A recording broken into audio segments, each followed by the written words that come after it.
On September 8, 1941, the blockade ring closed around Leningrad. A city with a population of about 3 million people found itself in a deadly trap.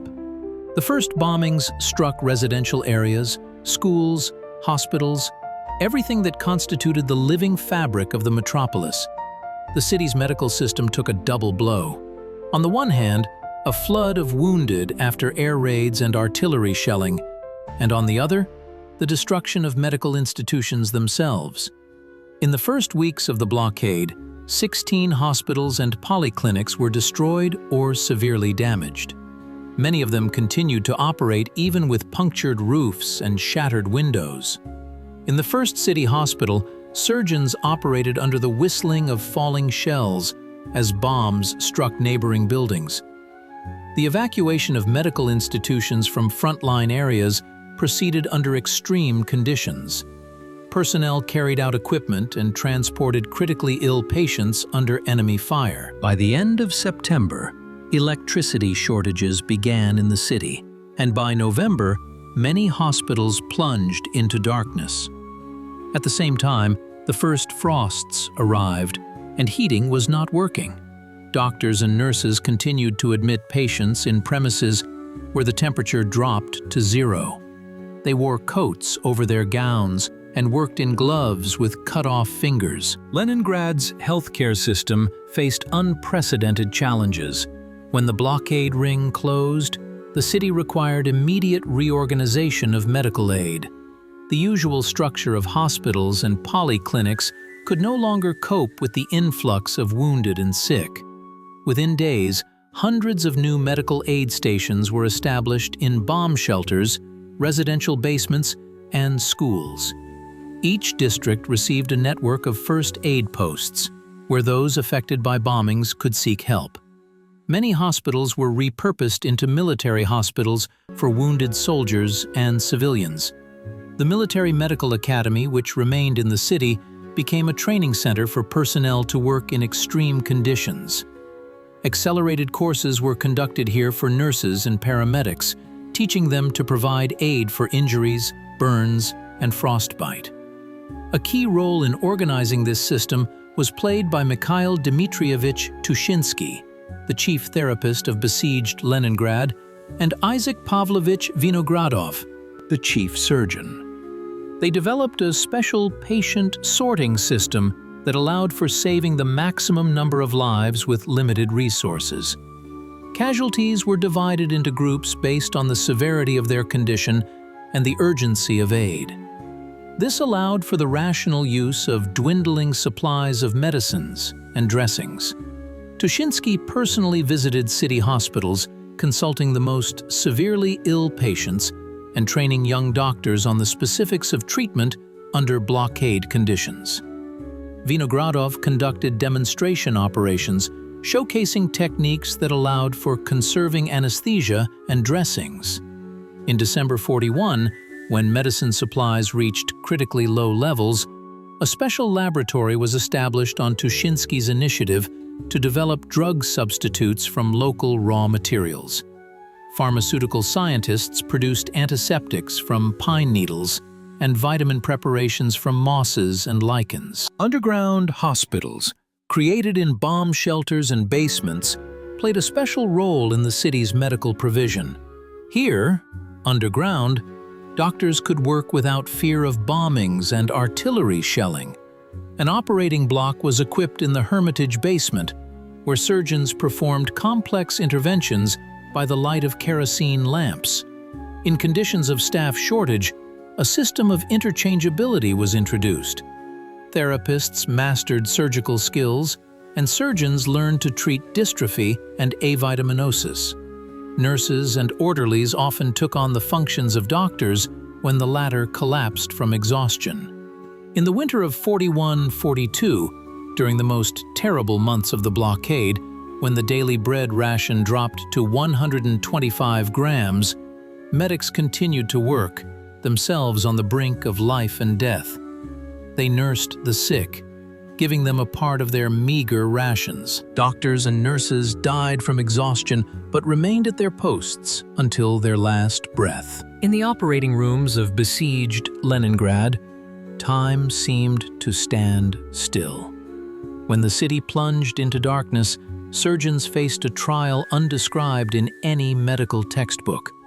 Operations by the light of oil lamps and kerosene lamps became commonplace. The dim flame cast bizarre shadows on the walls, and the surgeons' hands moved with astonishing precision despite the twilight. In the operating room of the First Medical Institute, Professor Janalidze performed complex heart surgeries by the light of homemade lamps, fueled by a mixture of machine oil and kerosene. His assistants held these light sources as close as possible to the surgical field, trying not to breathe so as not to disturb the flame. The temperature in the operating rooms rarely rose above 0. Surgeons worked in coats over their scrubs, in ear-flapped hats and gloves with cut-off fingertips. Their breath turned into clouds of steam, and instruments were so cold they stuck to the skin. Often, injection solutions froze right in the syringes. Doctors had to warm them with their own body heat before injecting them into the patient. Sterilization of instruments presented particular difficulty. Without electricity, autoclaves did not work. Surgeons returned to 19th-century methods, boiling instruments in metal pots on makeshift stoves, fueled by furniture and books. Alcohol was used for disinfection when available, or homemade antiseptics from pine extract. Bandaging material was washed and reused until it fell apart in their hands. When surgical sutures ran out, they were replaced with ordinary threads, boiled in an antiseptic solution. Instead of cotton wool, moss collected in city parks and treated with decoctions of medicinal herbs was used. At the Military Medical Academy, Surgeon Schock performed over 300 operations by the light of oil lamps without a single case of post-operative suppuration, a true miracle under those conditions. His method of sterilizing instruments with a homemade alcohol solution was recognized as one of the most effective during the blockade. Anesthesia was especially difficult. Supplies of ether and chloroform dwindled daily. Surgeons developed a technique of minimal anesthesia, where pain relief was given only for the most painful moments of the operation. Often, local anesthesia was used even for serious interventions. There is a known case where Surgeon Kuprianov performed lung surgery with local anesthesia, talking to the patient throughout the procedure to distract him from the pain. Many operations were performed in bomb shelters and basements. An operating room was set up in the basement of the Hermitage, where surgeons worked during artillery bombardments. The walls shook from nearby explosions. Plaster fell from the ceiling, but the surgeons' hands remained steady. They learned to ignore the wail of sirens and the roar of anti-aircraft guns. Surgeon Kolosov recalled how, during a complex abdominal operation, a shell fragment flew into the operating room, piercing the wall. It fell to the floor next to the operating table, but no one from the staff even interrupted their work. The most severe trial for surgeons was their own hunger. Many of them suffered from dystrophy no less than their patients. There are known cases where surgeons lost consciousness right during an operation. Then their place was taken by assistants, often just as emaciated. Professor Janalidze, who performed multi-hour operations, tied himself to the operating table so as not to fall in case of fainting. His assistants did the same. By November of '41, hunger had become Leningrad's primary enemy. Alimentary dystrophy, as doctors called the emaciation from malnutrition, reached epidemic proportions. Thousands of Leningraders lost strength daily.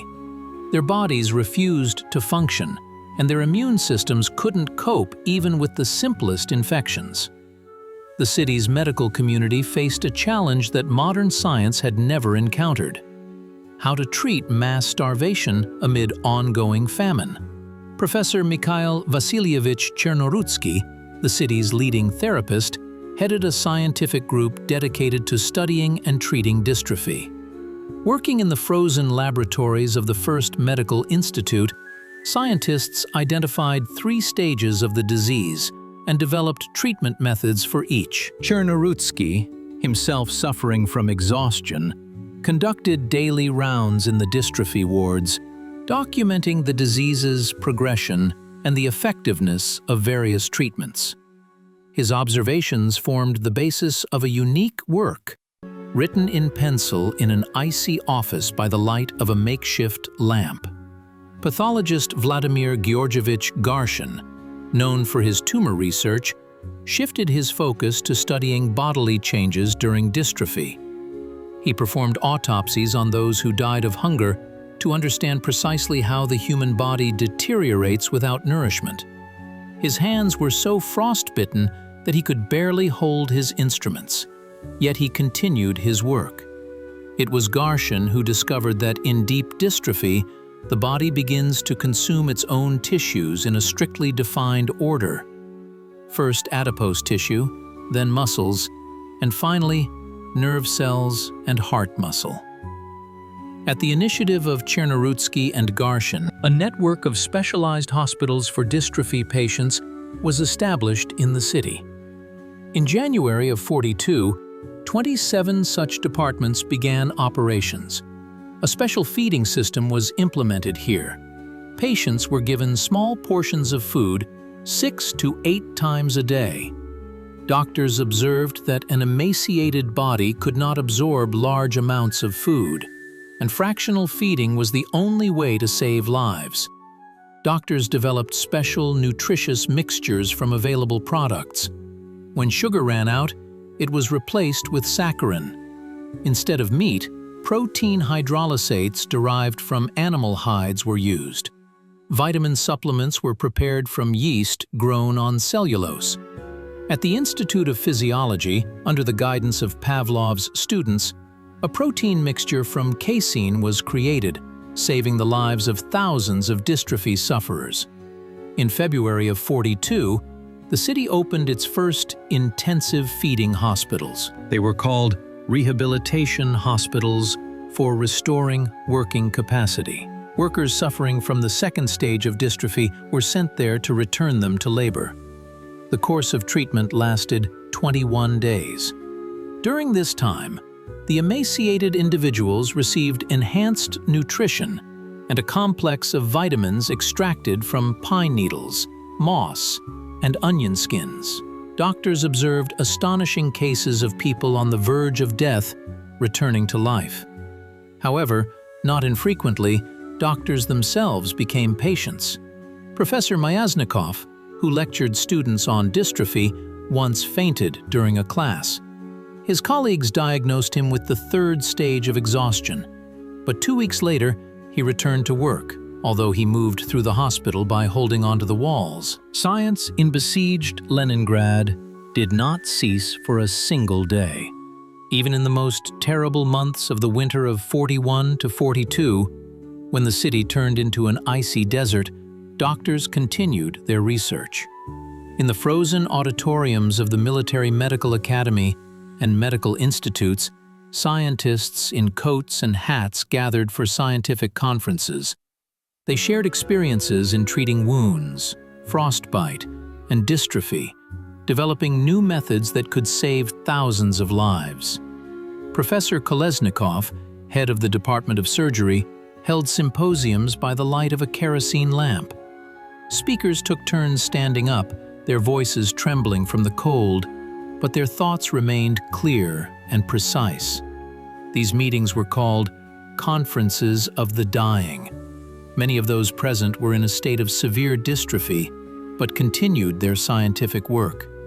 Scientists paid special attention to the problem of avitaminosis.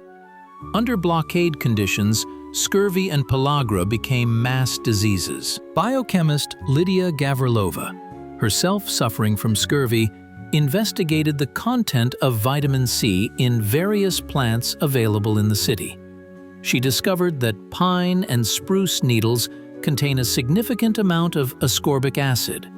Under her guidance, a technology for producing coniferous extract was developed, a true salvation for Leningraders. Daily intake of 100 grams of this drink prevented the development of scurvy. In the laboratory of the Institute of Experimental Medicine, scientists sought ways to obtain vitamins from lichens, mosses, and algae. Professor Cherepnin created a unique technology for extracting B vitamins from baker's yeast grown on cellulose. Pharmacists of the besieged city developed substitutes for unavailable medicines. When antibiotics ran out, they were replaced by bacteriophages, viruses that destroy bacteria. In the laboratory of the Bacteriological Institute, cultures of bacteriophages effective against wound infection pathogens were grown. This work saved thousands of wounded from gangrene and sepsis. When iodine supplies ran out, it was obtained from seaweed collected on the shore of the Gulf of Finland. Instead of alcohol, moonshine distilled from cellulose and starch was used. For anesthesia, ether, synthesized in laboratories from improvised means, was used. Scientists developed methods for regenerating used dressing material. Bandages were washed in alkaline solution, treated with antiseptics, and put back into use. Cotton wool was replaced with sphagnum moss, which has natural antibacterial properties. Clinical studies of the effectiveness of new wound treatment methods were conducted in hospitals. Surgeon Janalidze studied healing processes under conditions of dystrophy.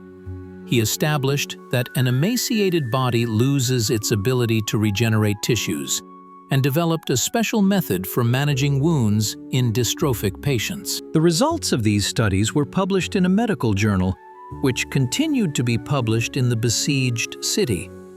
It was printed on wrapping paper in a circulation of only 50 copies, but it reached all hospitals. Neurosurgeon Polenov investigated the features of craniocerebral injuries during artillery shelling. He described a new type of injury, brain concussion without visible skull damage caused by the shock wave from nearby shell explosions. The diagnostic and treatment methods he developed saved hundreds of lives. Among the heroes of besieged Leningrad, women medical workers hold a special place. By the beginning of the war, they constituted almost 80% of all medical personnel in the city. And when many men went to the front, this number became even higher. The main burden of saving lives in the besieged city fell on their fragile shoulders. Nurses and orderlies were on duty around the clock in hospitals, caring for the wounded and sick. They worked without rest, themselves on the verge of exhaustion. Nurse Maria Petrova from Eresmansky Hospital could attend to up to 60 seriously wounded patients in one shift. She bandaged, fed, changed linens, and when her strength failed her, she simply sat on the floor between the beds and continued her work. Once, after a 2-day shift, Maria lost consciousness from exhaustion. Waking up in the ward, an hour later, she returned to her patients, although doctors insisted on bed rest. Women doctors showed no less courage. Surgeon Antonina Zelenina from the First City Hospital performed up to 10 operations a day by the light of a kerosene lamp. In December 1941, when the temperature in the operating room dropped to -5 degrees, she operated in gloves, periodically warming her hands in a basin of hot water.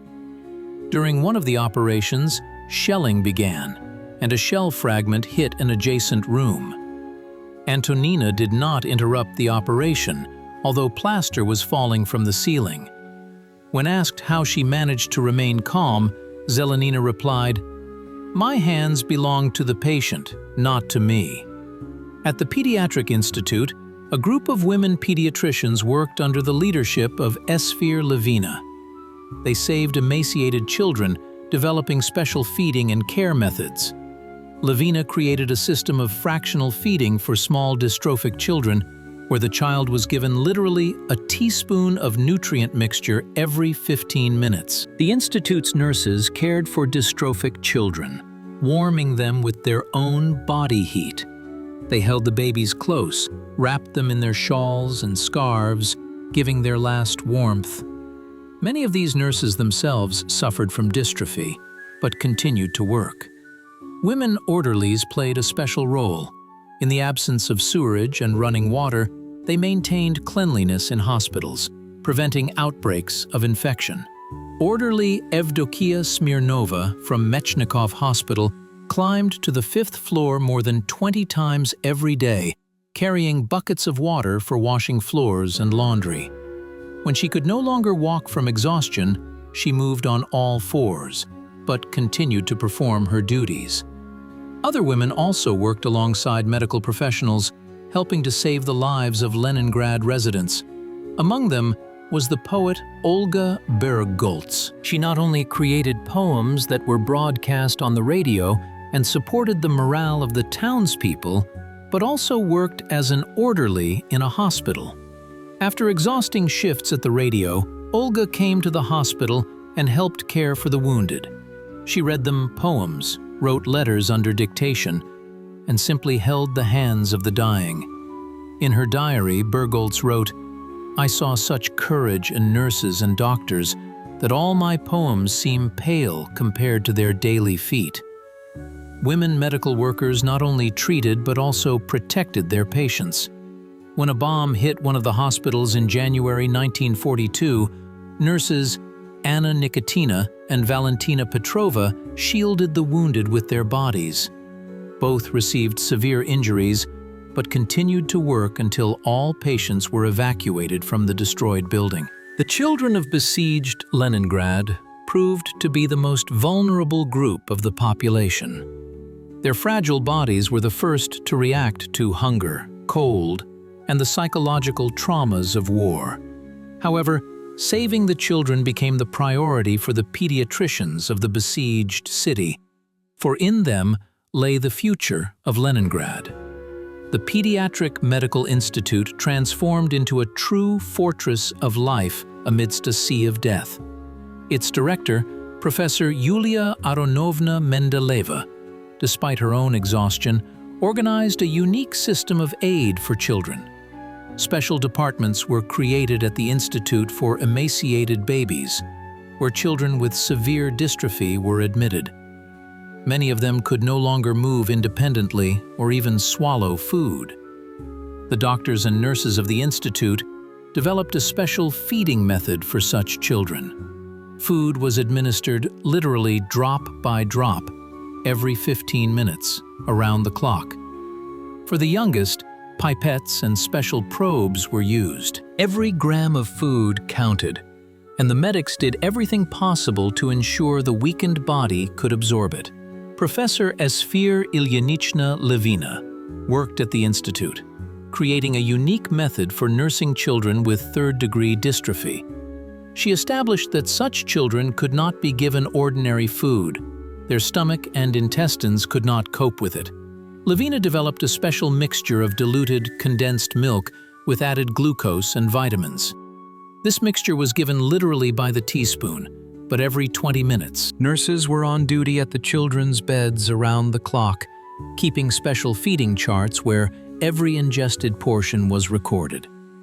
A particular problem for pediatricians was the so-called blockade disease, a special condition where emaciated children lost all emotions, stopped reacting to the outside world, lay motionless, staring at one point. Psychiatrists at the institute developed a special treatment method for such children. A personal nurse or nanny was assigned to each child who not only fed and cared for them, but also constantly talked, sang songs, and showed toys.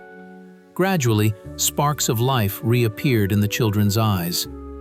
In the most terrible winter of 41 to 42, warm rooms were created at the institute where the temperature was maintained at no less than 18 degrees.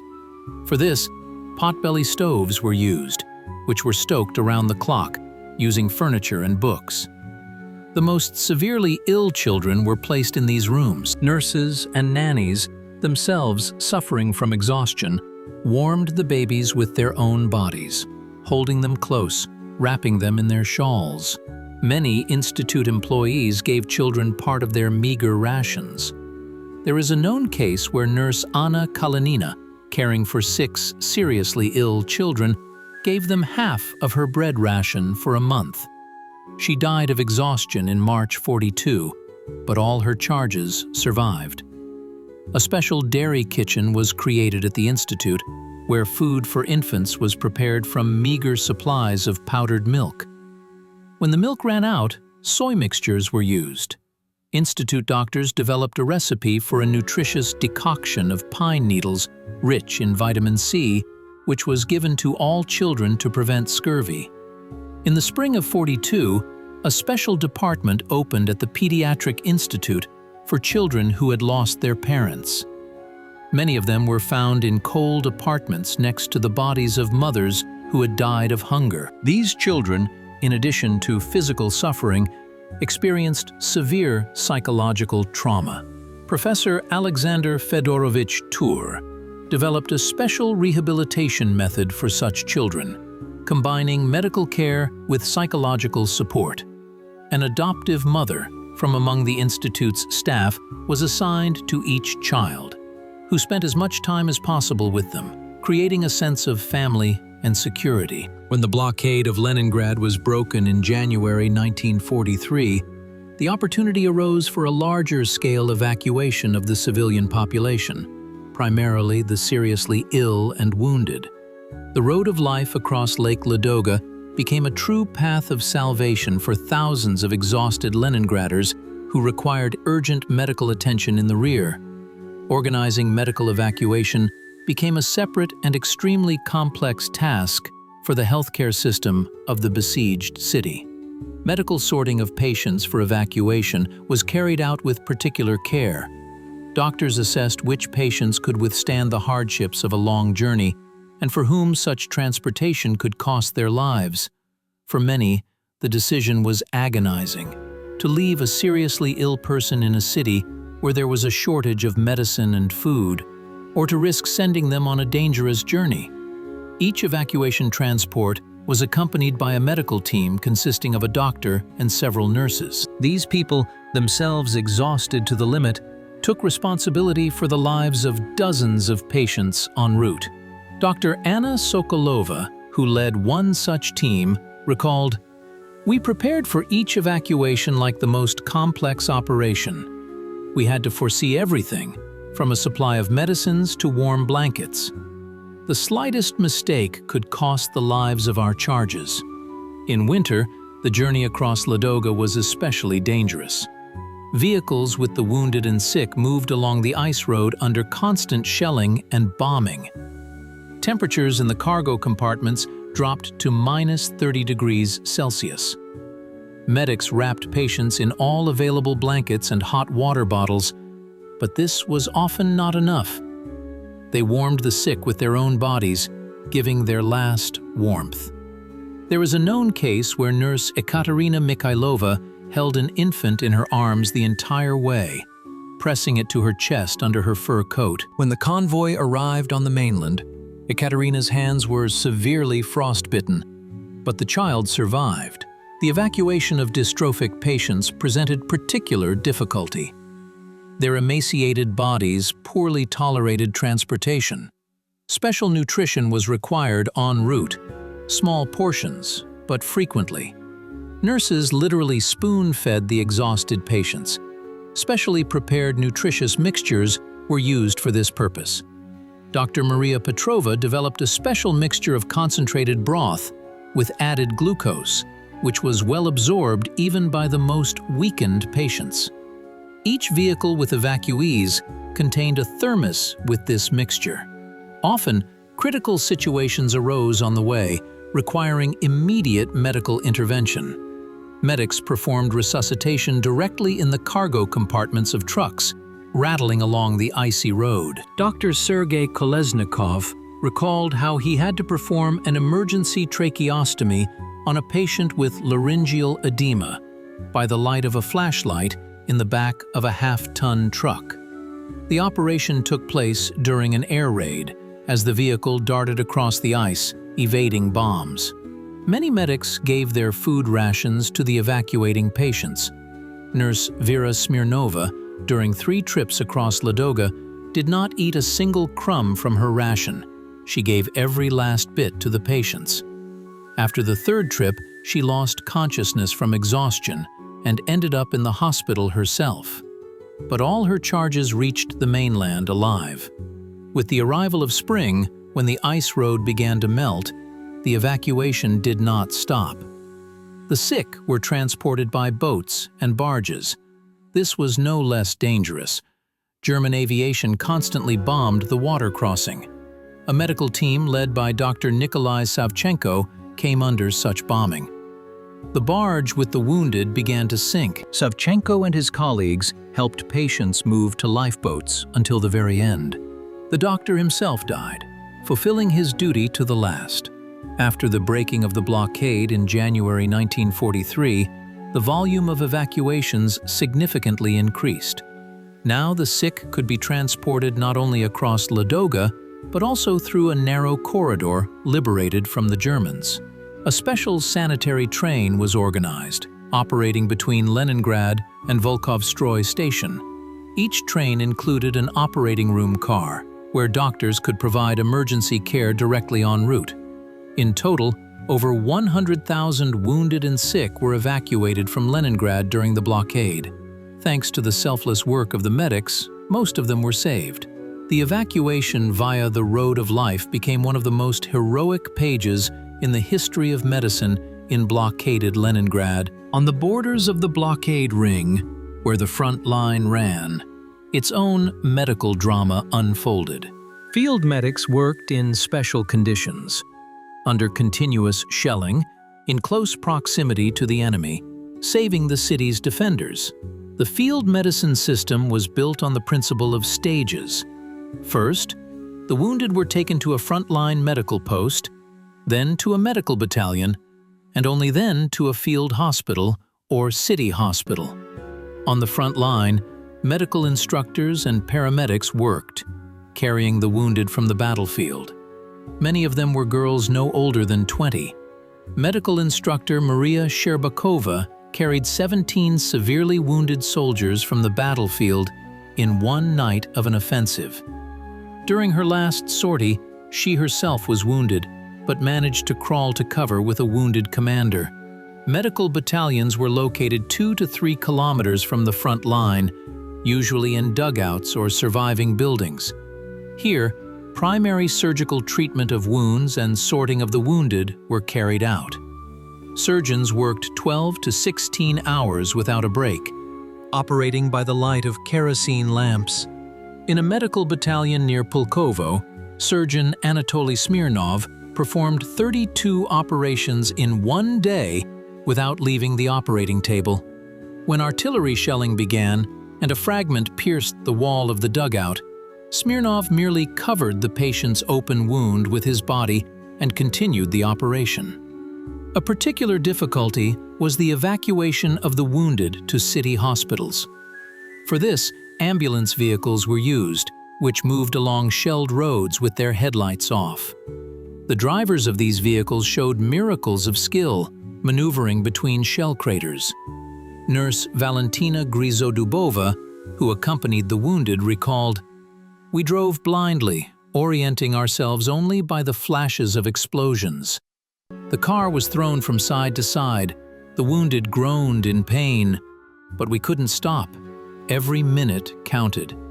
In field hospitals located 5 to 7 kilometers from the front line, teams of highly qualified surgeons worked. They performed the most complex operations in conditions far from ideal. Professor Justin Janelidze personally went to frontline hospitals to operate on the wounded with particularly complex injuries. Under his leadership, a unique method for treating chest wounds was developed, which saved hundreds of soldiers. A special service was created for the rapid delivery of blood to frontline medical battalions. Motorcycle couriers transported precious vials of donor blood under fire. One such courier, Alexei Voronov, made more than 300 trips during the blockade, delivering about 500 liters of blood to the front line. Twice his motorcycle was hit, but the blood always reached its recipient.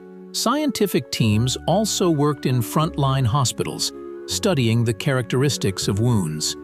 Professor Nikolai Petrov developed a new classification of gunshot wounds and methods for their treatment directly in the field. His research significantly reduced the number of complications and fatalities. A particular problem for military medics was the psychological trauma in soldiers. Concussions and combat mental disorders required special treatment. Neuropathologists and psychiatrists worked in frontline hospitals, helping soldiers cope with the consequences of psychological trauma. Dr. Vera Pushkareva created a method of express therapy for combat shock, which allowed soldiers to return to duty in a short time. Field medics not only treated the wounded, but also took up arms themselves when necessary.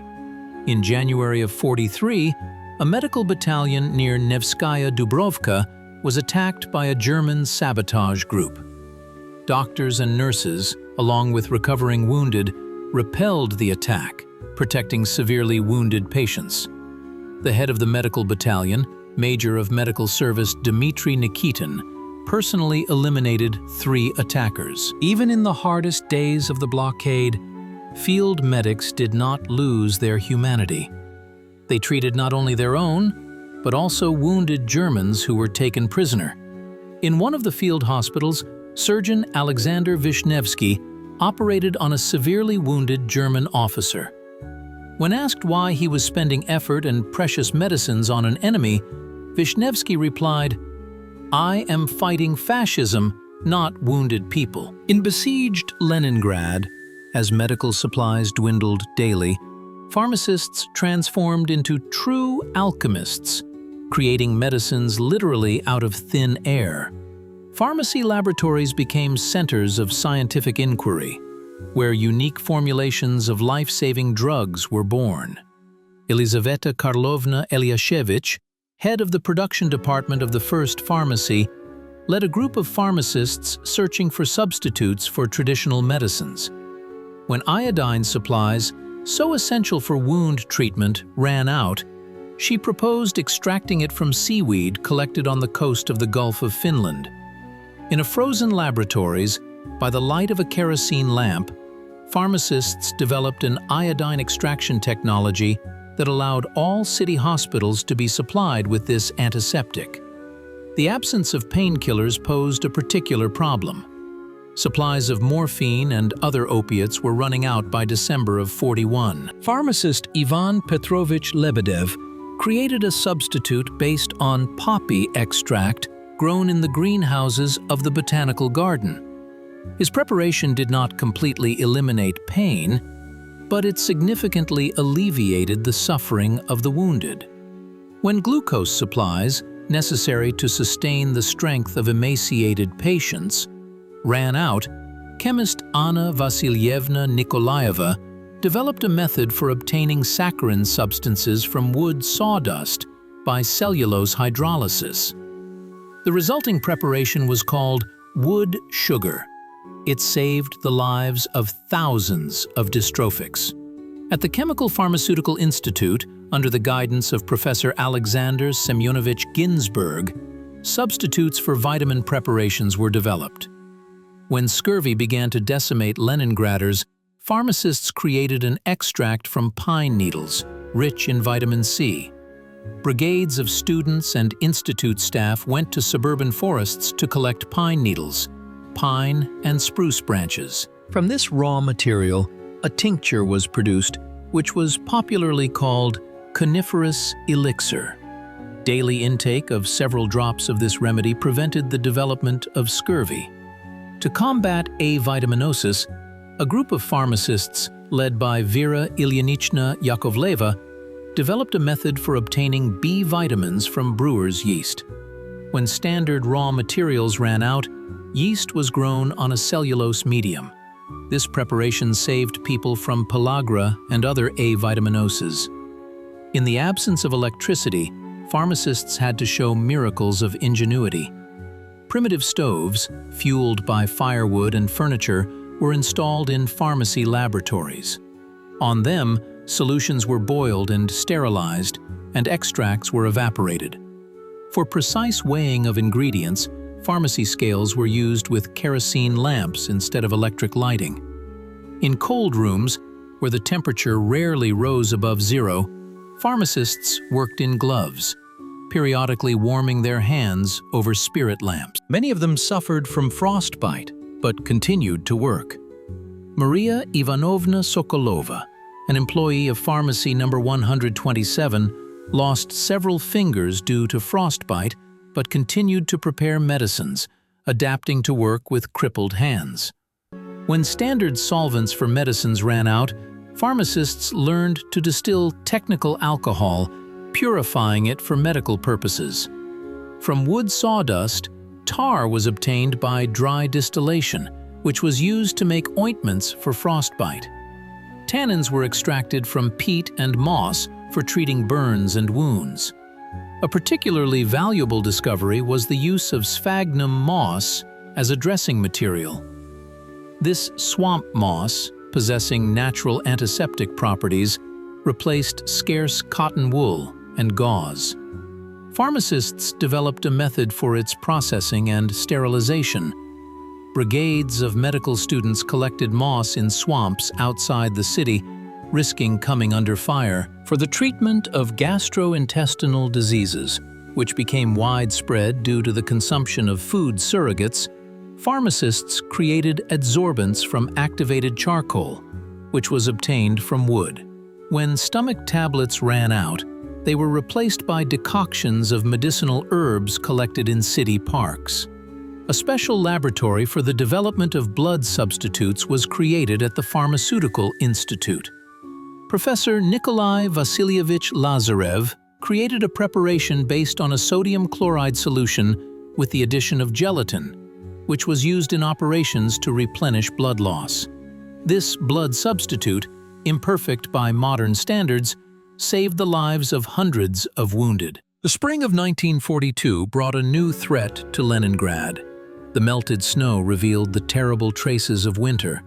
Thousands of unburied bodies in the streets, courtyards, and parks. Destroyed sewage systems, lack of running water, and mountains of garbage created ideal conditions for an outbreak of epidemics. The city, which had survived hunger and bombings, could perish from typhus, dysentery, and other infectious diseases. It was then that the fighters of the Invisible Front came to the fore, employees of the Sanitary and Epidemiological Service. Their weapons were bleach, shovels, and an unwavering determination to save the city from a new enemy. On March 27, 1942, the Leningrad City Council adopted a historic resolution on the sanitary cleaning of the city. This decision marked the beginning of an unprecedented operation, in which all Leningraders capable of holding a shovel participated. Exhausted people went out into the streets to clear away debris, clean courtyards of filth, and bury the bodies of the dead. This work was led by employees of the Sanitary and Epidemiological Service, doctors, paramedics, sanitary inspectors.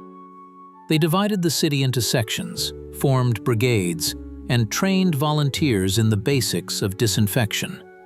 The head of the Leningrad City Sanitary and Epidemiological Station, Konstantin Panteleev, personally inspected the most problematic areas. Despite his own exhaustion, he walked kilometers every day, controlling the progress of sanitary cleaning. Special attention was paid to water supply. The destroyed water pipeline was not functioning, and residents took water from the Neva, canals, and ice holes. This water was potentially dangerous. It contained sewage from the destroyed sewerage system. Employees of the Sanitary and Epidemiological Service organized a system for water quality control and disinfection. Chlorination points were equipped on the banks of the Neva and canals, where every resident could disinfect the collected water. Special brigades daily checked the condition of ice holes and water intake points, taking samples for analysis. Microbiologists worked in cold laboratories by the light of kerosene lamps, examining water samples and identifying foci of infection. Laboratory assistant Nina Sokolova performed up to 50 analyses per shift, determining the presence of pathogenic microbes in the water. When a threat of dysentery outbreak was detected in one of the districts, the Sanitary and Epidemiological Service immediately organized the disinfection of all water intakes in the area. Thanks to these measures, a mass infection was avoided. A particular danger was posed by bombed-out sewage collectors. Filth poured directly into the streets, creating a threat of intestinal infections. Brigades of plumbers and builders, supported by medics, worked around the clock, restoring at least the main sewage lines.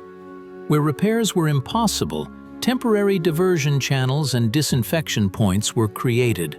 Bleach, the supplies of which were extremely limited, was used to disinfect sewage. When it ran out, chemists developed a substitute based on ash and lime. The most important task was the burial of the bodies of the dead. During the winter of 1941-1942, hundreds of thousands of people died in the city. Many bodies remained unburied. Exhausted relatives did not have the strength to take them to the cemetery. With the onset of warmth, these bodies became a source of danger, a threat of typhus epidemic. Sanitary brigades went house to house, apartment to apartment, identifying and removing the bodies of the dead. This work required not only physical strength, but also immense moral tension. Nurse Anna Petrova, who led one of these brigades, recalled, "We entered apartments, not knowing what awaited us behind the door. Sometimes we found entire families who had died of hunger. We could not afford emotions. We had to work to save the living." To prevent outbreaks of infection, mass disinfection of residential premises was carried out. Special brigades treated entrances, staircases, and apartments where the bodies of the dead were found. When the supplies of disinfectants ran out, a solution of bleach was used, and then homemade compounds based on wood ash and coniferous decoctions. In conditions of lack of transport and fuel, garbage removal became a real problem. Sanitary doctors organized a system of temporary landfills, located so as to minimize the risk of water and soil contamination. These landfills were regularly treated with disinfectant solutions and covered with layers of earth. To prevent the spread of infections, a large-scale vaccination campaign was launched. Despite the shortage of vaccines, doctors managed to immunize most residents against typhoid fever and dysentery.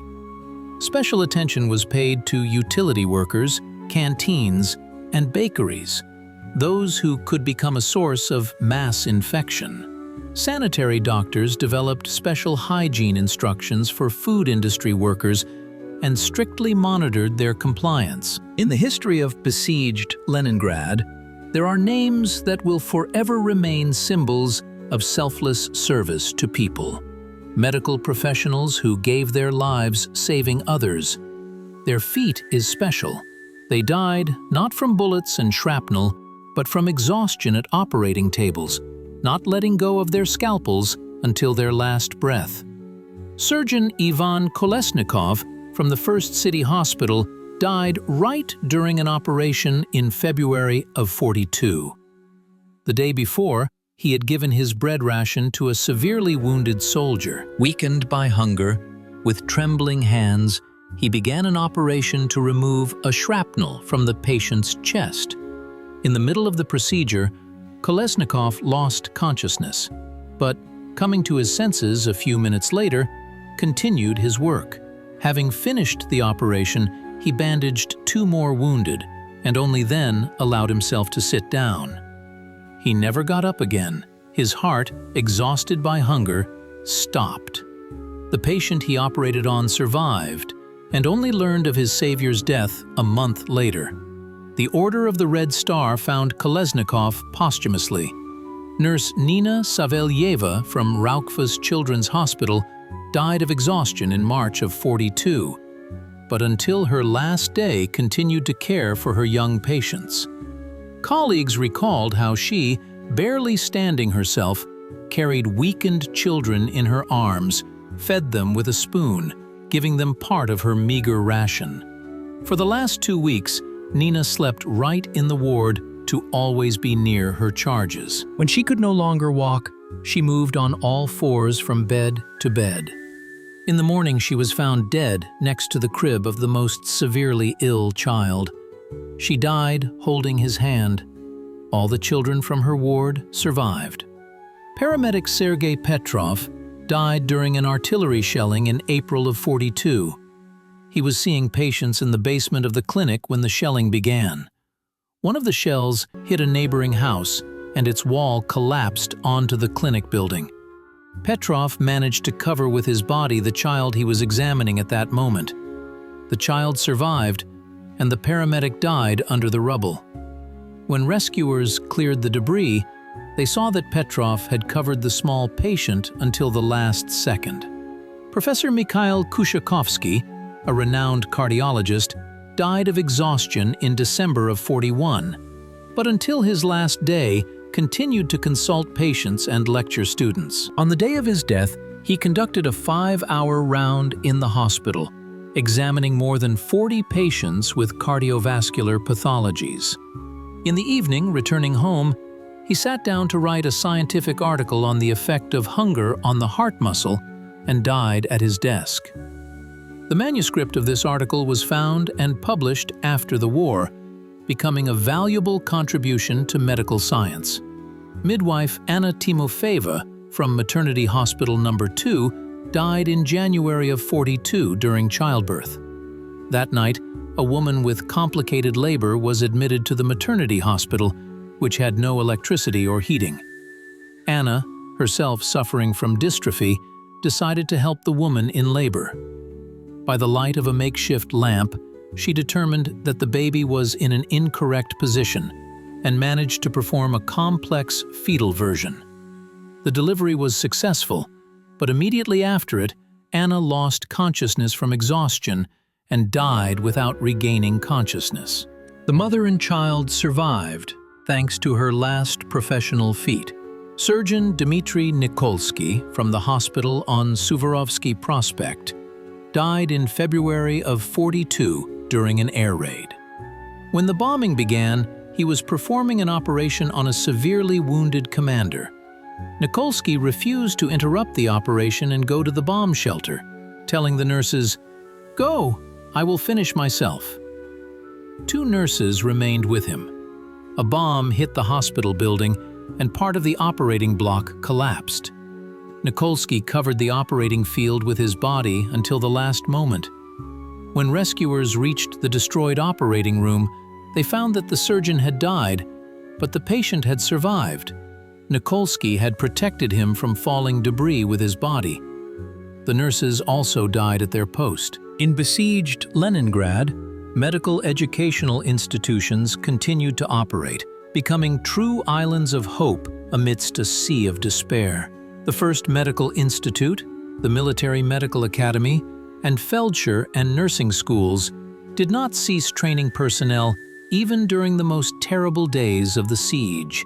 The city desperately needed medical professionals, and educational institutions switched to an accelerated mode of study. Courses designed for 5 years were compressed to 3, and sometimes even to 2. Students mastered the curriculum in frozen auditoriums by the light of kerosene lamps, often interrupting classes due to air raids. Professor Vasily Ivanovich Kolosov from the First Medical Institute recalled lecturing on surgery in an auditorium where the temperature never rose above -5 degrees. Students sat in coats and hats, writing notes with pencils. Ink froze in inkwells. Many of them were in a state of dystrophy.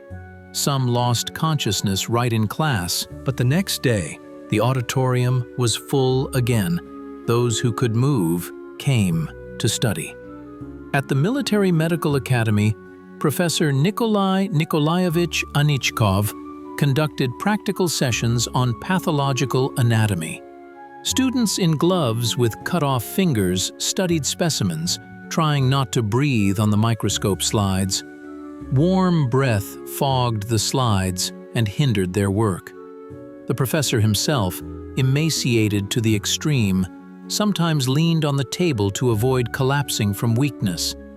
But his voice remained firm, and his explanations clear and precise.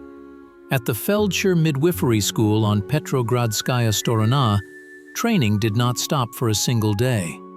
Here, junior medical personnel were trained on an accelerated program, in 6 months instead of the usual 2 years.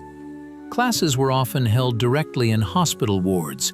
Theory was immediately reinforced with practice. Students of this school worked in hospitals for 12 to 14 hours and then went to classes. Many of them slept right in the classrooms, lacking the strength to reach the dormitory. A distinctive feature of education in besieged Leningrad was the combination of study with work in medical institutions. Practically all students worked in hospitals and infirmaries, applying their acquired knowledge in practice. Senior students of medical institutes worked as doctors, bearing full responsibility for patients. Many of them headed departments in hospitals, replacing deceased or evacuated specialists. Professor Maria Dmitrievna Tushinskaya recalled a fifth-year student, Elena Mikhailova, who at 18 years old managed a therapeutic department in a hospital on Vasilyevsky Island. By day, she treated the wounded, and in the evening, she attended classes. When asked how she endured such a load, the girl replied, "I have no right to be tired. Too many depend on me." Scientific work also continued in medical educational institutions. Students, under the guidance of professors, conducted research on the treatment of dystrophy, wounds, and frostbite. The results of these works were immediately put into practice. At the First Medical Institute, fourth-year student Anna Sokolova developed a method for using sphagnum moss to treat purulent wounds. Her research saved the lives of hundreds of wounded when traditional antiseptics ran out in the city. Despite the most severe conditions, diploma and dissertation defenses continued in medical universities. In January of '42, at the height of the famine, Vladimir Garshin's doctoral dissertation on pathological changes in alimentary dystrophy was defended at the Military Medical Academy. The defense took place in an unheated hall, lit by several kerosene lamps. Members of the academic council sat in fur coats and felt boots. But the discussion was sharp and fundamental. The dissertation received the highest pyauka and was immediately put into practice for treating dystrophic patients. Medical libraries continued to operate even during the most difficult days of the blockade.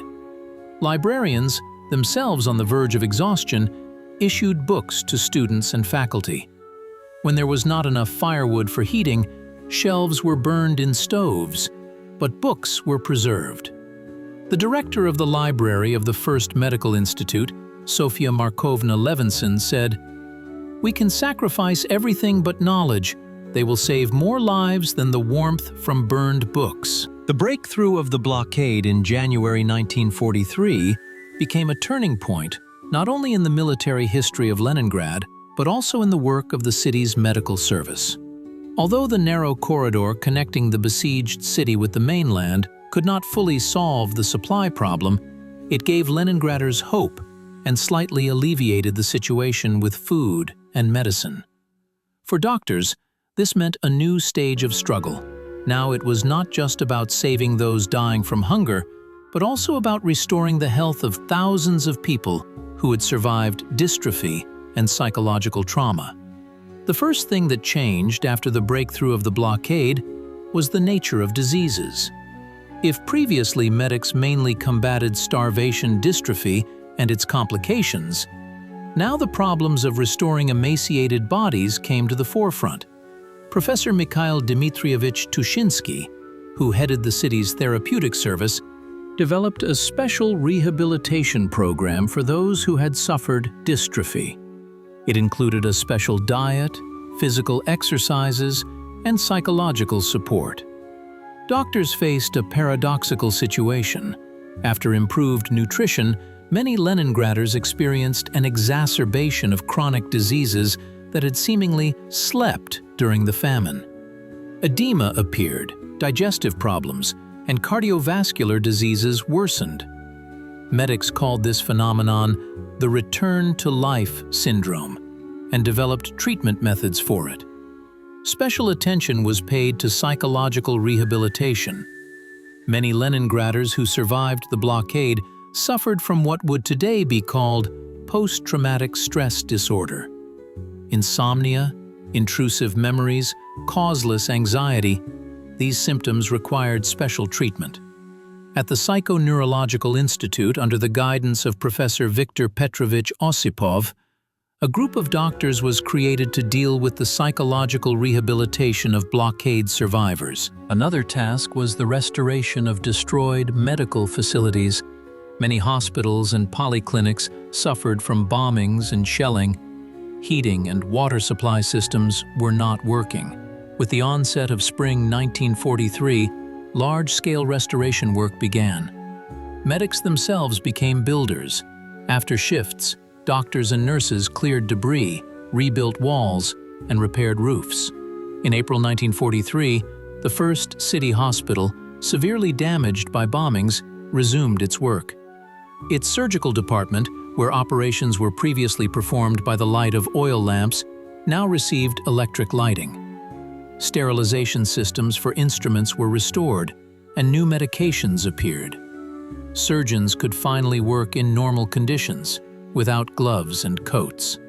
Sanatoriums, organized in the suburbs after their liberation from the Germans, played a special role in restoring the health of Leningraders. Rehabilitation centers for exhausted workers, children, and medical personnel opened in Sestroretsk, Zelenogorsk, and other suburban areas. Here, advanced recovery techniques were applied, including special nutrition, physiotherapy, and psychological support. Special health programs were created for children who survived the blockade. Pediatricians, under the guidance of Professor Alexander Fyodorovich Tur, developed a methodology for the phased recovery of the child's body after dystrophy. It included not only special nutrition, but also a special regimen of physical activity, play therapy, and sessions with psychologists. In kindergartens and schools, mandatory health hours were introduced, during which children performed special exercises and received additional food. After the breakthrough of the blockade, the nature of military hospitals' work also changed. Now, the wounded could be evacuated to the rear by rail, which significantly improved their chances of survival. In Leningrad itself, military hospitals gained the opportunity to perform more complex operations and long-term rehabilitation of the wounded. The legacy of the medical professionals of besieged Leningrad extends far beyond a heroic story of survival. Their experience and discoveries became an invaluable contribution to world medicine, especially in the field of extreme medicine and the treatment of conditions associated with prolonged starvation. The unique research of Leningrad doctors on the treatment of alimentary dystrophy remains fundamental in medical science to this day. Professor Mikhail Chernorutsky and his colleagues were the first in the world to systematize the stages of body exhaustion, describe physiological changes during starvation, and develop methods for gradual recovery. This knowledge saved thousands of lives, not only in the besieged city, but also in the post-war years when treating concentration camp prisoners, and later, victims of famine in various regions of the world. Modern protocols for treating anorexia and other eating disorders are largely based on the discoveries of Leningrad medical professionals. Surgeons of the besieged city made an invaluable contribution to the development of military field surgery. Methods of operations with minimal anesthesia, techniques for wound treatment in conditions of limited resources, and ways to prevent infections without antibiotics. All these developments formed the basis of modern disaster medicine. Methods of economical use of medications and improvised solutions in the absence of standard equipment are studied in medical universities worldwide. The experience of Leningrad pharmacists in creating medicines from unconventional raw materials proved to be in demand when developing medical aid programs in resource-limited regions. Technologies for extracting active substances from plants, methods of purification and standardization of homemade preparations found application in modern phytotherapy and pharmacology. Of particular value are the studies of Leningrad psychiatrists, who investigated the psychological consequences of prolonged stress, hunger, and constant threat to life. They were the first to describe the syndrome now known as post-traumatic stress disorder and developed methods for its treatment. These developments are used in the rehabilitation of victims of natural disasters, military conflicts, and technogenic catastrophes. Pediatricians of besieged Leningrad created unique methods for nursing emaciated children, which were subsequently adapted for treating childhood dystrophy in third world countries. Their experience in restoring the physical and mental health of children who had experienced severe traumatic events formed the basis of modern rehabilitation programs. The organizational solutions found by the city's medical leadership during the blockade are studied by disaster medicine specialists. The system of staged treatment for the wounded, methods of medical sorting of patients, and principles of repurposing medical institutions in emergency situations. All this is reflected in modern action protocols for mass disasters. In the 2000s, the experience of Leningrad medical professionals was used to organize medical aid in humanitarian crisis zones in Africa and the Middle East. Doctors Without Borders and other humanitarian organizations adapted the methods of treating dystrophy and avitaminosis developed in besieged Leningrad to help starving populations. Methods of diagnosis and treatment without complex equipment and expensive drugs proved to be particularly valuable. The legacy of the medical professionals of besieged Leningrad continues to live on in educational programs. Leading medical universities worldwide study their experience as an example of the highest professionalism and human courage in extreme conditions. The history of medicine in the besieged city teaches future doctors not only professional skills, but also fidelity to the Hippocratic Oath, even in the most difficult circumstances. Many methods developed in the besieged city were ahead of their time. Only decades later, with the development of evidence-based medicine, did it become clear how accurate and effective the intuitive decisions of Leningrad doctors were. Their observations on the influence of psychological state on survival during severe physical deprivation were confirmed by modern research on the connection between psyche and immunity. The archives of medical institutions in besieged Leningrad contain invaluable materials that continue to be studied by scientists. Patient histories, surgical protocols, research reports, all these documents, sometimes written on scraps of paper by the light of makeshift lamps, are a unique testament to the human spirit and scientific thought, unbroken even in the most severe conditions. The feat of the medical professionals of besieged Leningrad is not only a heroic page in history, but also a living legacy that continues to save lives worldwide.